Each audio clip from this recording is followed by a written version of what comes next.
What's going on YouTube? It's your main man, Mr. Unstoppable, and we are here back with another video. I recently did a video about my personal story and my personal testimony about like depression and perseverance. I don't know if you guys watched that video, but it's a very good video. Definitely check it out for sure. So after that video, I went into my school community, Team Unstoppable. We had a conversation about depression and mental health, which led me to create this video for you guys. Mental health is something that is extremely important, but as you guys know, not many people talk about it. I feel like it's getting more focused these days because a lot more people are starting to open up about it. And I feel like it's a conversation that all of us need to have. So I'll definitely be doing that with this channel too as well. Today in particular, we're going to be talking about how time alone definitely impacts not only the fulfillment of life, but your mental health as well too. And I feel like those two things are very closely related because if you have a more fulfilling life, then in turn, you're going to have better mental health. And I know this based on my experience with that too as well. Since I've been moving more purposeful, I've noticed that my personal mental health has actually skyrocketed up. I'm a lot happier. I'm a lot more compassionate. I'm able to connect with people a lot more. My overall life and mental health has improved drastically. And a lot of this has actually came from me spending more time alone, which brings us to the premise of this video. There's this very good quote that says, and I'm paraphrasing here, "Whosoever is delighted in solitude is either a wild beast or a god."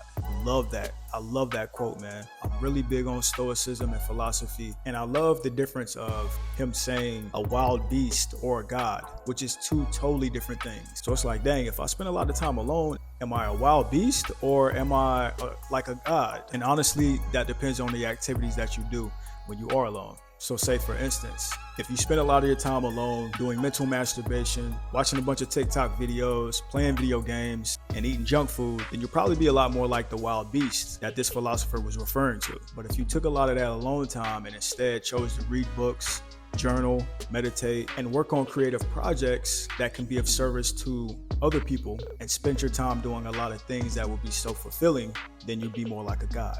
That's my interpretation. You guys let me know what you think in the comments. There's another quote that says, "If you don't enjoy time alone, then you're in bad company." Ooh, I really like that quote too as well. And there are a lot of people out here who say when they spend time alone that it's boring. But that just means you aren't in great company. And the only company is yourself. But how can you be bored when being alone grants you the freedom to do anything that you want? Anything. You don't have to ask anyone, do they want to see the movie that you want to see? Do they want to go to Chipotle for lunch? Do they want to go take an hour nap in a hammock? I mean, who really wouldn't want to go take an hour nap in a hammock? Or do any of the things that you love to do? So how could you be bored? That just means that maybe you don't know yourself. Maybe that means that you need to spend more time alone to figure out what it is that you actually like. What brings you joy? What brings you fulfillment? It gives you the opportunity to discover who you are as a person. And what better way to spend your time than that? Now, I'm not telling you guys to be hermits and not have friends and disown your family and go live out in the woods in a small trailer to yourself and spend the rest of your days in solitude, because we're all human beings. We need human connection. Everybody does. It's just the way that we're made. We're social animals. But it's only in those times alone that you really get to understand who you are, what you think. You get to do all of the things that you enjoy, that make you happy, that make you fulfilled. And the alone time is a place where you grow and evolve. Think about it. Time alone allows you to process your thoughts, to reflect on life, to come up with new ideas, to work on projects, to create, which is one of my favorite things to do, or do anything that makes you happy.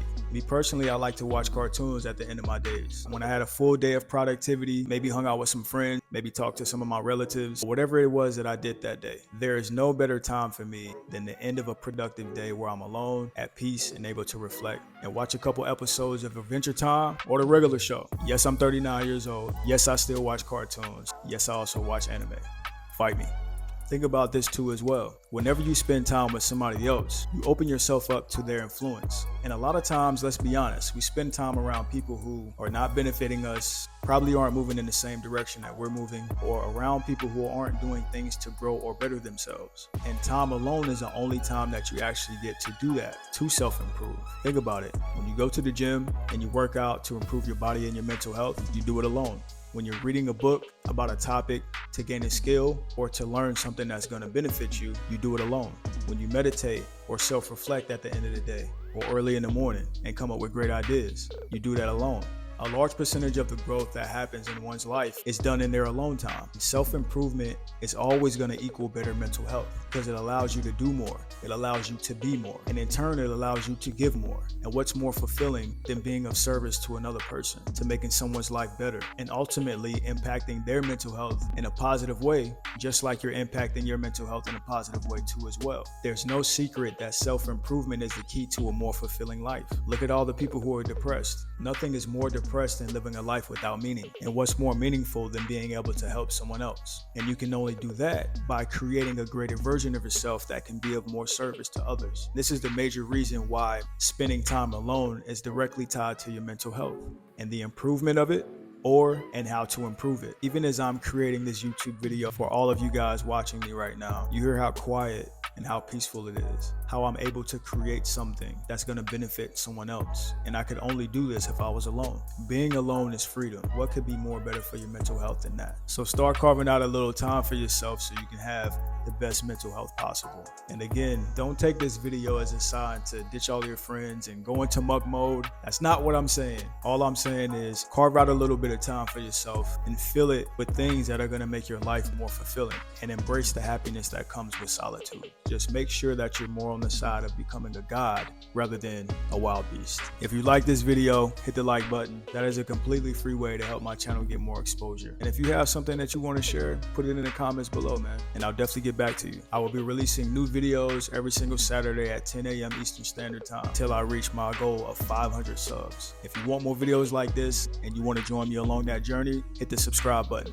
I'll catch you guys in the next video. And as always, man, stay unstoppable. Peace.